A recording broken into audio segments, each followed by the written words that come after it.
Hello students. कई बच्चों के कमेंट आए थे कि लास्ट वीडियो जो मैंने डाली थी ट्रूली ब्यूटीफुल माइंड की, वो क्लियर नहीं आ रही है उनके में। तो अब के मैंने थोड़ा सा फॉन्ट साइज बढ़ा दिया है, अब शायद आपको ये क्लियर हो जाएगी। चलिए दोबारा से रीड कर लेते हैं, इनको एक बार रिवाइज कर ले रहे हैं। कुछ चैप्टर नंबर आपका 4th है, a truly beautiful mind. Einstein वाला चैप्टर है ना।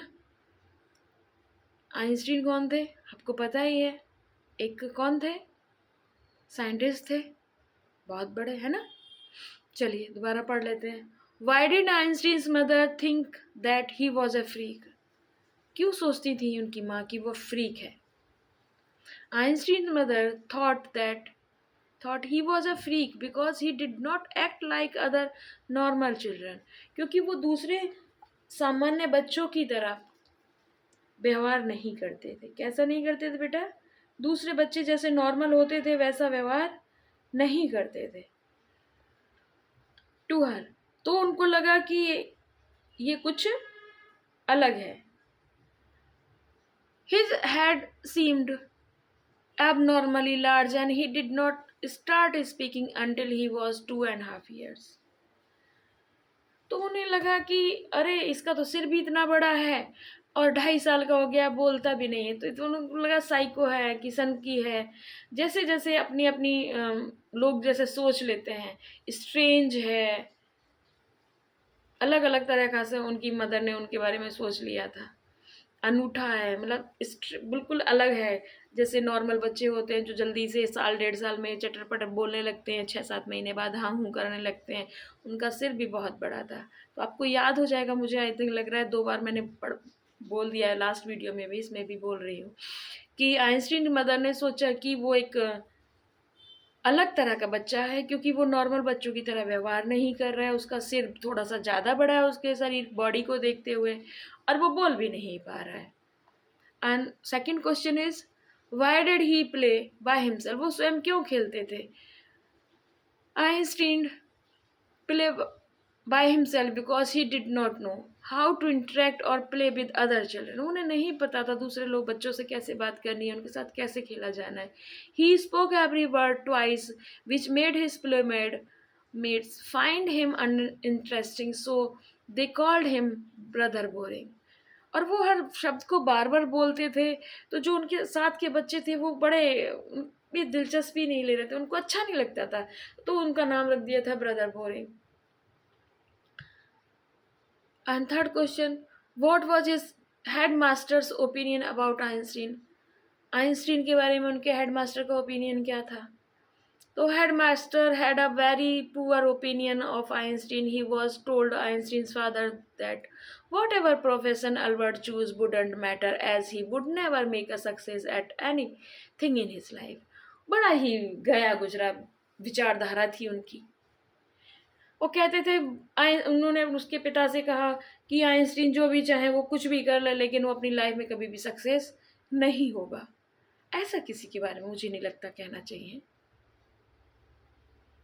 ये मेरा अपना पर्सनल व्यू है, लेकिन चैप्टर में वही है कि हेडमास्टर साहब ने कहा है कि आइंस्टीन लाइफ में कुछ कर नहीं पाएगा, वो चाहे कुछ भी प्रोफेशन, कोई भी काम धंधा चुन ले।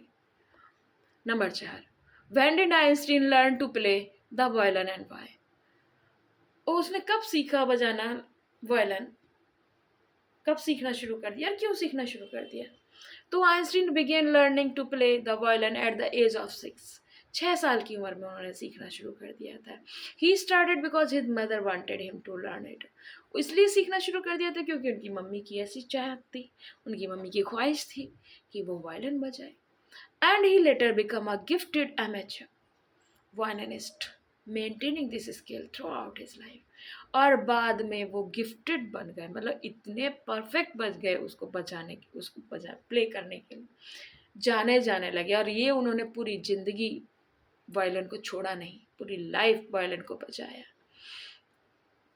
Why did Einstein class with his teachers. Einstein का क्लास चिक चिक क्यों हो गई टीचर्स के साथ, क्यों होती थी। Einstein class with his teachers at high school in Munich because he hated the strict discipline and rigged regimentation of school.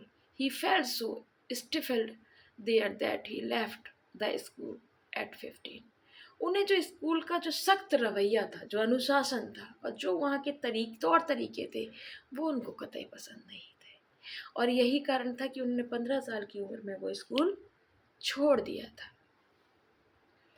Whom was Einstein interested in? अब आइंस्टीन को इंटरेस्टेड किस में हो गया था? तो आइंस्टीन को इंटरेस्टेड हो गया था मिलेवा मैरिक में। अब फेलो स्टूडेंट, इनको साथी छात्रा थी at the university in Zurich. He found her to be a clever creature and ally against those who lacked in appreciation for art, literature और साइंस। उन्होंने पाया एक चतुर जीव एले में, और उन्हें लगा कि उन्हें पहले तो थोड़ा सा दिलचस्पी कम थी साहित्य में, कला में, साइंस में, फिर हो गई। ये ह्यूमन नेचर है, हमारा ह्यूमन नेचर कभी भी किसी के प्रति भी बदल सकता है। हमें जो पसंद ना हो बाद में वो हमें पसंद आने लगता हो सकता है जो हमें बहुत पसंद हो बाद में हमें वो पसंद ना आए। What is theory of relativity?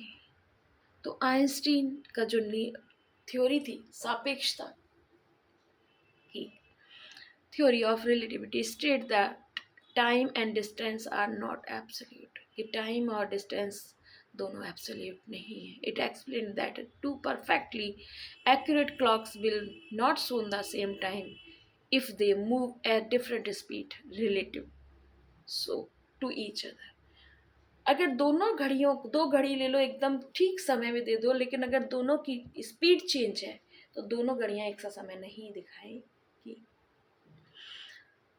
And question number 8, when was he showered with honour? उनको सम्मानित कब किया गया? Einstein was showered with honours and invitation from all over the world in 1921 after receiving the Nobel Prize for Physics. Einstein को सम्मानित और invitations पूरी दुनिया से आने लगे 1921 में, जब उन्हें नोबेल प्राइज प्राप्त हुआ फिजिक्स में, भौतिक शास्त्र में। He was widely praised by international press for his groundbreaking scientific work. और पूरी दुनिया अंतर्राष्ट्रीय स्तर पर प्रेस के द्वारा उनकी तारीफ, उनके साइंटिफिक कार्य की तारीफ की जाने लगी। Why did he write a public missive to United Nations? ये बहुत इम्पॉर्टेंट है, और ह्यूमन होने के नाते, इंसान होने के नाते हमारा ये फ़र्ज भी बनता है कि जब भी हमारी दुनिया पर कोई कष्ट आए तो हमें कुछ ना कुछ करना ही चाहिए। उन्होंने भी किया। Einstein wrote a public missive to the missive मतलब आर्टिकल या note to United Nations proposing the formation of a world government.